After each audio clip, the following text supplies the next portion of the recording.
Hello everybody, welcome back to Ruiz TV. I'm your host Alex Haboob, and today we're going to be discussing some players that have had really good seasons that deserve a chance to play in the upcoming World Cup qualifiers. Now in today's video, we're only going to be discussing the defenders. Midfielders and attackers will be discussed in a later video.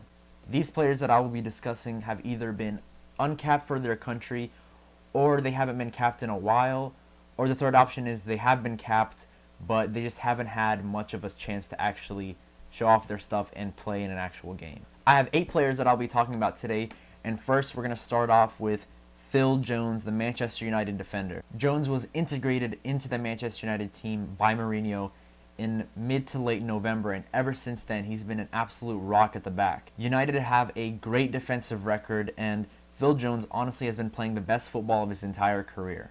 I think he could be a really good option for England, who are lacking high quality defenders in that center back spot. Phil Jagielka isn't getting any younger, and while Gary Cahill has revived his career under Antonio Conte this season, I still don't think he's had as good of a season as Phil Jones has had under Mourinho. Jones has also been capped by England 20 times, so he has a little bit of experience under his international belt, but he hasn't been capped since 2015. The second defender I'm going to be talking about is an English defender as well, and his name is Michael Keane from Burnley. As I said earlier, England don't have many center back options, so I think he could be a very valuable asset to the team. It looks like John Stones is going to be called up, and in my opinion, Michael Keane has had a much better season than John Stones. And I think the only reason Stones is going to get called up is because of his high price tag and the fact that he plays for a big club in England, while Michael Keane only plays for 10th place Burnley. But as of right now, I would start Michael Keane over John Stones. The only thing John Stones has over Michael Keane is the fact that he's a very comfortable center back with the ball at his feet, but in a defensive sense only, I think Michael Keane has shown that he is a much better defender than John Stones this season. And big clubs are taking notice of Michael Keane as well, as a few weeks ago he was linked with Chelsea.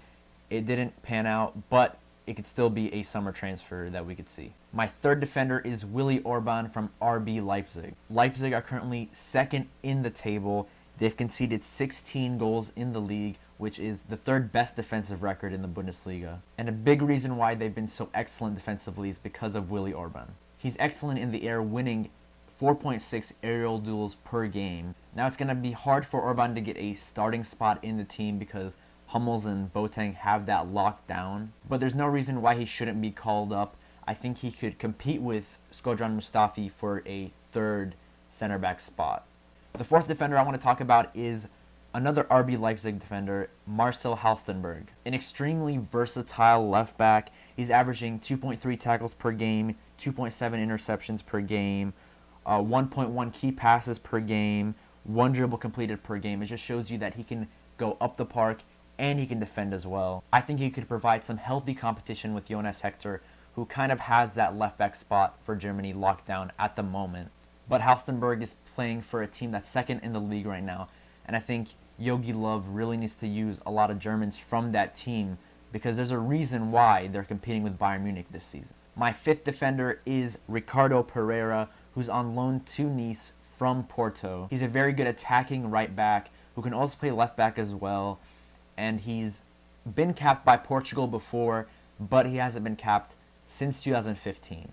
He has 1 goal and 3 assists in the league, and averages 1.4 dribbles per game, as well as a passing percentage of 87.4%. Cedric has that spot for Portugal locked down at the moment, but I think Pereira can offer something different to Cedric because Cedric is really good defensively, but not as good in the attacking third, while Pereira is quite the opposite.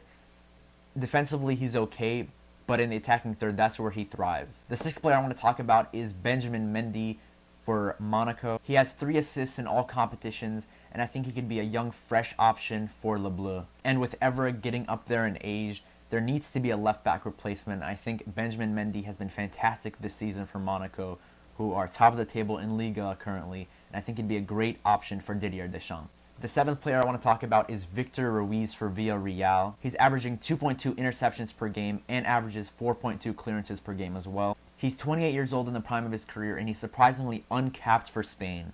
Villarreal have also been extremely solid at the back this season, only conceding 14 goals in La Liga, which is even better than Atletico Madrid, making them the best defensive team currently. Similar to Willie Orban of Germany, it's going to be hard for him to break into that starting lineup because of guys like Piqué and Ramos. But who's the third option for Spain? I mean, I know they have Bartra, and I know they have Javi Martinez, but I think with the season Victor Ruiz is having and the season that Villarreal are having, I think he deserves to hold down that third spot. I don't see him as a long-term option, but I do think he deserves at least a chance to showcase his ability. The last player I want to talk about is Bruno Perez from Roma, who's played at right back and at right wing back sometimes this season. He has 1 goal and 1 assist in the league, and he averages 1.4 tackles per game, 1.7 interceptions, 1.3 key passes, and 2 dribbles per game. He's uncapped for Brazil, and I think Brazil are having a lot of right back issues at the moment. Dani Alves is injured. Danilo really isn't cutting it at Real Madrid.